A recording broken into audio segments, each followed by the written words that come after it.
Why we match, you said you guys look good on paper. Yeah, I feel like we do look good on paper for sure. But she's not the type of woman, if I was in a bar or I was at church or something like that, that I'll say, oh man, let me go try to talk to her. Hey guys, and welcome to Little Black Book. You know what time it is. We're going to be breaking you down, guys, the particular scene with Pascal and also Chris. We're going to break it down slowly, so we may be doing 2 or 3 parts with the same scene. But we want to take it slowly and just kind of bring you into what was kind of said. Now, listening to the whole of this particular episode with Paige and Chris, first thing I've got to say is obviously Paige run. 2, Chris is fully showing his narcissistic traits. 3, the evidence for Paige to leave and to say, God, what a mighty God we serve. What a mighty God I serve. Why? Because he has exposed the darkness, bro. Like, if you were in doubt weeks before this, you fully now know Chris don't care about your about your darn self, okay? He don't care, he don't mind, he's not interested, right? And so long as you stay there, you are a vessel for destruction. You are a vessel of use, an instrument use of being tossed aside to and fro whenever he feels like. Okay? And it's got nothing to do with him finding her attractive. There's no difference, because the same thing he done to Paige, he did to Mercedes. He's not going to be discriminatory in terms of his behavior. He is like this with everybody. Look at the relationships he formed with the pastor. Look at the relationships he formed with Mercedes. Look at the relationships he formed with Paige. They all end the same. When he decides he's not with it anymore, he shuts down. When he wants to use you, he calls you up, okay? So there's no difference for Chris, because at the end of the day, it's about his self and his self only, okay? So let's just look at some of the parts of the clip. But guys, before we do, if you're new to the channel, like, share, subscribe, click on the bell button for notifications of uploads. And for those of you who are returnees, well, you already know what it is, baby. You got the minerals. You got the minerals. Stay hydrated. All right, let's get into this video. Let's play a little bit more of the clip. Straight up. I think it would have to be the physical features, like the face. Now, the first things first, obviously, we've been having some really major conversations on this particular channel. We've done colorism some months back as well, when it's first dropped, and obviously in this particular episode as well. And so I want to clear up some thoughts, I want to clear up some points for some people, obviously, who've joined the channel freshly new and haven't really watched any of the previous reviews, and kind of jump to a conclusion. When it first took place, I said, okay, I'm not really 100% sure if Chris really is a colorist, and I'm still going to hold some level of judgment, but I definitely see where the audience is now coming from, because here he made mention of her facial features, which can be interpreted as he don't like certain parts of her, right? It can be. I put the can in there, so I definitely see where they're coming from. But I want to address solely things to do with attraction, and speak on what I said. Just the other night we did a live, and I kind of said, obviously, I felt like Paige's attraction was an issue, and the reason why it was an issue is because it keeps getting spoken about by Chris, and then we speak about it as an audience. And so I want to clear up my kind of sentiments. What I was addressing was the audience. Sometimes when it comes to males and females, sometimes the opposite sex is talking for the opposite sex. Sometimes the men are talking for the women and they have no clue what women are saying. And sometimes the women are talking for the men and they have no clue what we're saying. And so in regards to the pay situation, what I was saying is not that she's not attractive, but I was saying that to me, she's not attractive. And does she need to be attractive, okay, to everybody, right? Because what was happening was that it's like everybody wanted to say, no, she's not, no, she's this, or yes, she is, or no, she isn't. And that's not really the issue here. Chris's behavior, first of all, doesn't have anything to do with how attractive she is. Let's keep it 100 true. In this particular episode, Paige's attraction has nothing to do with the way that he treats her. He just does not care. He had Mercedes, who he said is more like his type. He treated her like a second-rate girl. Brought her into the mix of himself and his actual wife, and treated Mercedes like a third wheel too. So clearly, it doesn't matter how attracted he is or not attracted. That's not the issue. He's a narcissistic man. You know what I'm saying? And so I want to, obviously, if anybody thought that I was trying to say, oh, Paige is universally ugly or anything, no, she's an attractive girl. I said I am not attracted to her. Do you know what I'm saying? So not everybody's attracted to Paige, you know what I'm saying? And so that's what I was trying to make a point. So I do apologize if I've made it sound like, oh, I'm saying Paige's not attractive. Like, do you know what I'm saying? No, I'm not saying that at all. I said that from the very first night. I said, listen, she's an attractive girl. I'm not attracted, and not everyone has to be attracted to that person. Not everyone's attracted to me. It's not necessary for me to say everyone's has to be attracted to me. It's not necessary to say that. Do you know what I mean? But I do understand how the audience have got, first of all, colorism. I totally understand how we got there. And I see some of the points that you guys are making, especially when he mentioned in this particular episode features. And so I do hear what you're saying about that. So I can see how featureism potentially could also be playing into the actual reason as to why he doesn't find her attractive as well, and the way he's treating her. I just think he hates women. That's my honest sentiment. I think he hates women. I think Shanae, So Rich, Callie Caramel has said it so many times on our lives every Thursday. I just think he hates women, right? The misogyny, the machoism as well. Anyway, you know what I'm talking about. There's a lot of it carrying, right, in him. Right, he carries a lot of those things, and so therefore it didn't matter if it was Paige, it didn't matter if it was Mercedes, it didn't matter if it was his other girlfriends. He was going to treat them badly. So yes, her looks have nothing to do with his behavior. We've been saying that we've never made that conclusion. Every week we speak about Chris, we talk about the abusive nature. They don't need a reason to abuse you. Okay, so him mentioning about her being pretty had nothing to do with it. Besides her physicality, give me something about her that really you just did not like. It was a physicality. Now you hear him again when the question's asked. Give me something that you really did not like. Okay. Now let me be very frank with you. If as a bloke, if I don't find a girl attractive, it wouldn't change the way I behave towards her in the sense of being mean, being rude, being disrespectful, being downright abusive. It would never happen. Irrespective of how attractive I find a girl or not, that behavior would never happen. Why?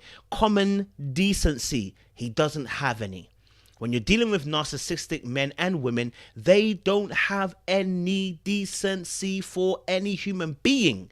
That's why he spoke the way he spoke to his own pastor. That's why he spoke the way he spoke to Pastor Cal. That's why he's telling Pascal this nonsense right now as well, because he don't care.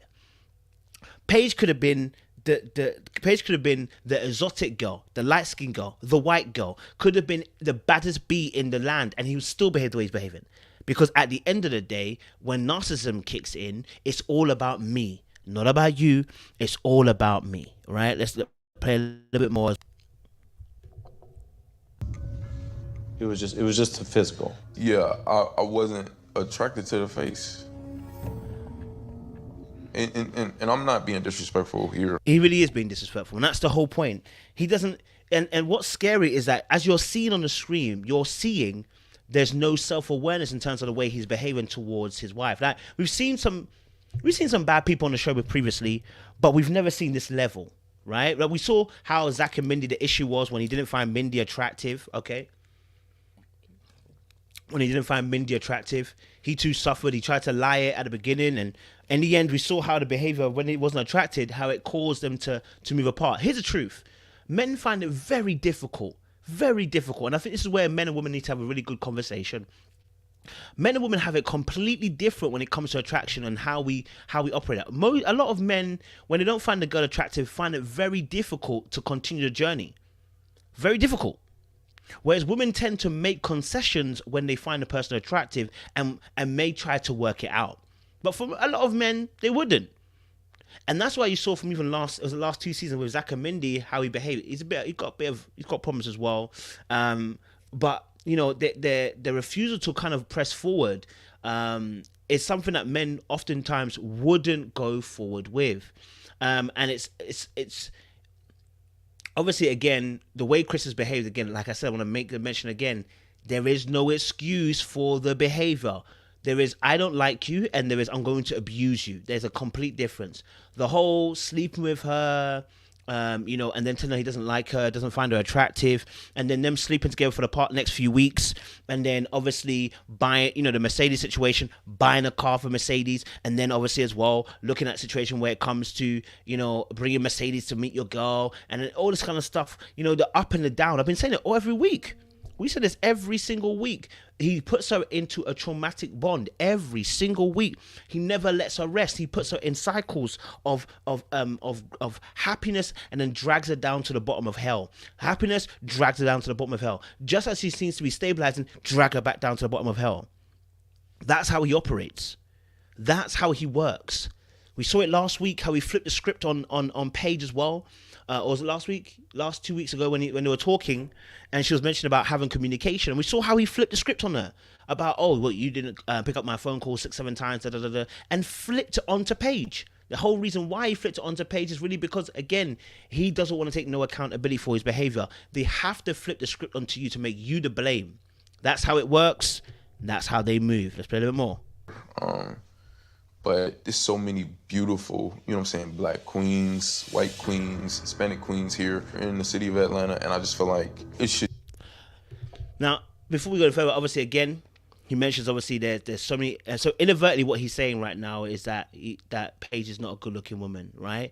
And again, even if he feels this, even if as a man or a woman you feel this, right?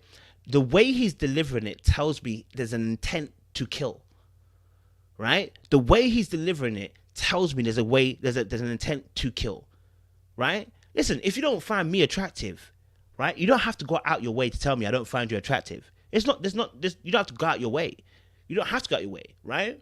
But he's intentionally going out of his way now to be like, there's so many beautiful women out there, Hispanic, and you couldn't find me, someone who was pretty. So there's an intent, because he knows she's going to see this.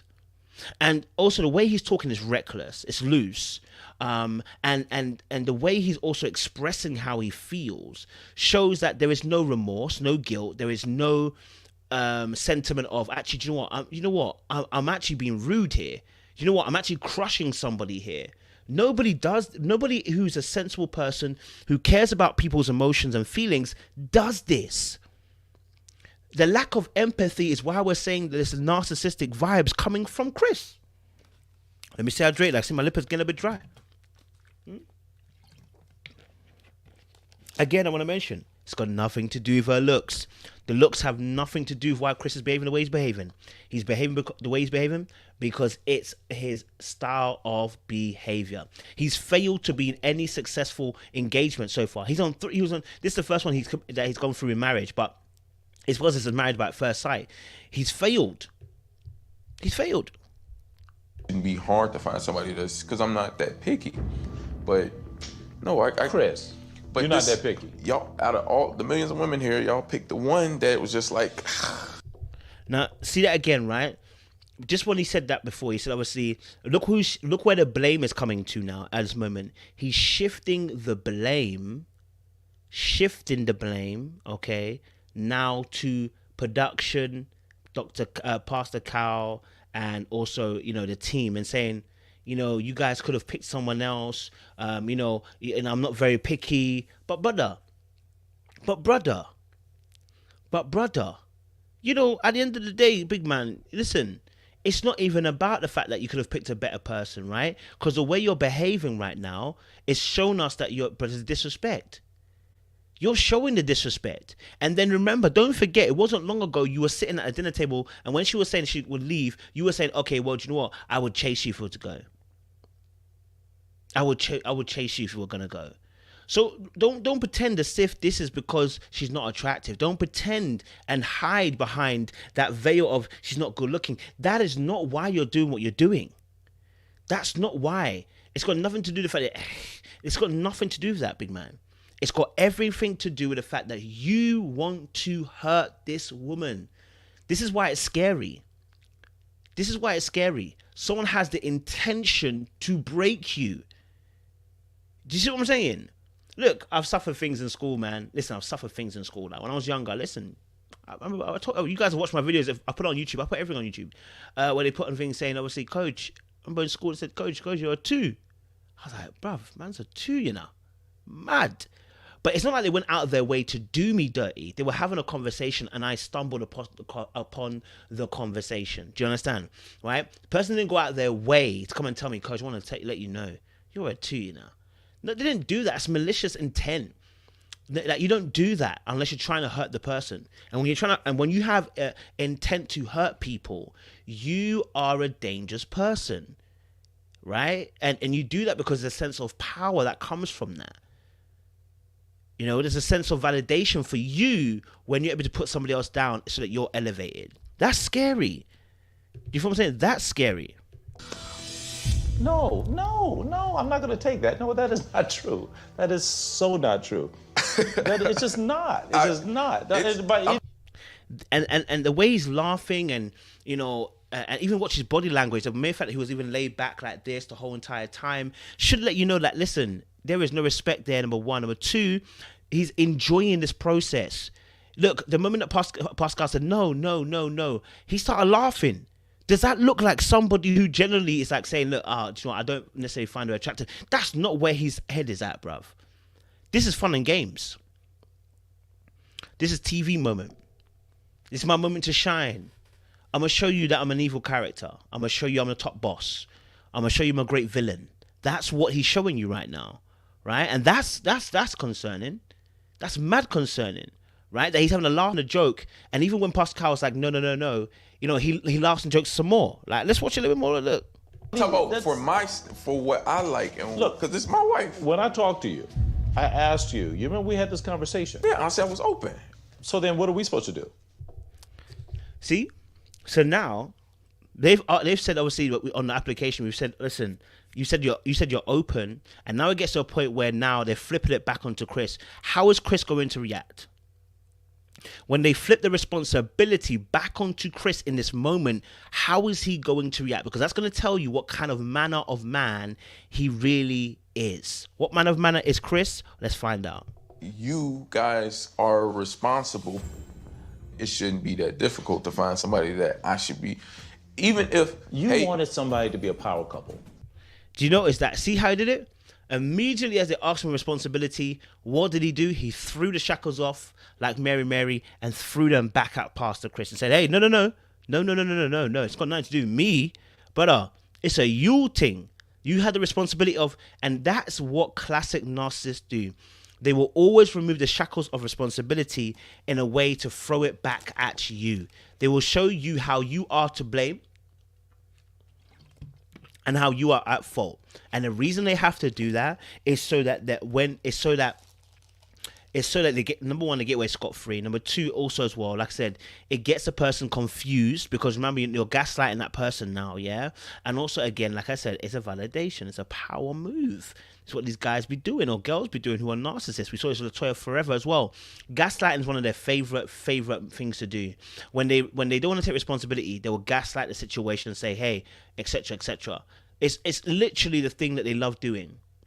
It's literally the thing they love doing. Literally, you know. Let's watch it one little bit more. You wanted someone where you guys walk into a room and you could work a room. Yeah, but you have to be attracted to the person, though. In every other area. And so again, if this was solely about attraction again, bro, why did you sleep with her in the first place, bro? And then you're gonna tell me an excuse about, you know, I was trying to see if it would work, bro. No. Come on, bro. You've lived on this earth for a very long time. You know exactly that's not how it works, bro. I haven't slept with any girl and thought to myself I'm gonna be more attracted to you, unless, and to be honest, I haven't really been sleeping with many girls like that outside of relationship. But you know, any of the girls I have slept with that were not in my relationships, I never found myself more attracted to them. Never did. It never happened.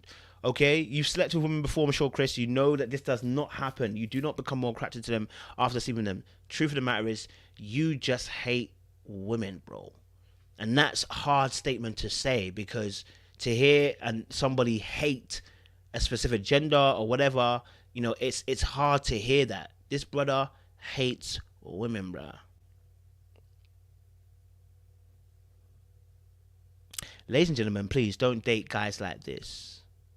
Ladies and gentlemen, when they show you who their true colors are, as someone said, do not try to repaint them. When they show you who they are, do not try to repaint them. When they show you who they are, do not try to repaint them, okay? They are who they are. It's okay. All right? So, yeah, guys, I'm going to leave it there. We'll do a part 2 and a part 3 maybe. And we'll talk about the rest of what the conversation led up to as well. Because I think there's some more great stuff that happened. In fact, I think there's only a few seconds left, isn't there, of the actual thing? Let's see. She was qualified. It's just that you didn't like her face. Yes, sir. Oh, man. Okay. Yeah, man. I look, Chris, attraction So, again, and this is really interesting as well, I think. Sorry, I was going to go, but I thought to myself, I'll just go through this last bit. We've all been there, right? We don't find someone attractive, but they've got some great qualities, right? And again, like I said, you know, these things do happen in life, right? You meet people who will be great partners, but they are just not attractive, whether it's the face, whether it's the body, whether it's whatever it is, there is something about them you're not interested in, right? And we all are there with somebody. We've all done it before. We've all probably still doing it. As you're looking at someone else is looking at you. You know what I'm saying? Like, that's how it works, right? So, but again, your responsibility is how you act in those moments. Do you feel what I'm saying? We are now grown. We're not 18. We're not young girls and young boys. We're grown-ass men in our 25-plus range, heading on to our 30s, and if we're still making excuses for the fact that, listen, the way I'm treating you is because you're not good-looking, it's not the truth, right? It's not the truth. Like, if, again, someone may make a qualification that, you know, and again, because I've rolled with Mandem for a very long time, I kind of know how we know how us Mandem can roll in it. And, you know, yes, sometimes Mandem will... you know, when I say treat certain girl, they will not wife certain girl. They'll play with certain girls and they will never make them wifey, right? Okay. But they do the same thing for even bad girl too. Like, it's oftentimes not to do with the attraction, it's often to do with the fact that this girl's just not compatible for them. Do you know what I'm saying? And so sometimes, again, value is placed upon looks, but I want to be very frank. The way that sometimes Chris has behaved, in fact, a lot of times the way Chris has behaved in this scenario is concerning for a lot of us. Brother, you flipped and you flopped. Why do you want us to think that it's solely about looks when you flipped and you flopped, irrespective of the looks? You several times wanted to try and make it work, irrespective of the look. So, bro, like, you got to start telling the truth. I think that's the main thing. What I don't like about Chris is that he's not telling the truth. I want to know the truth, Chris. What is the truth? What's your really sentiment and thoughts? Like, tell us the truth. You feel me? Anyway, guys, leave it there. Like, share, subscribe, click on the bell button for notification of the uploads. Stay hydrated, baby.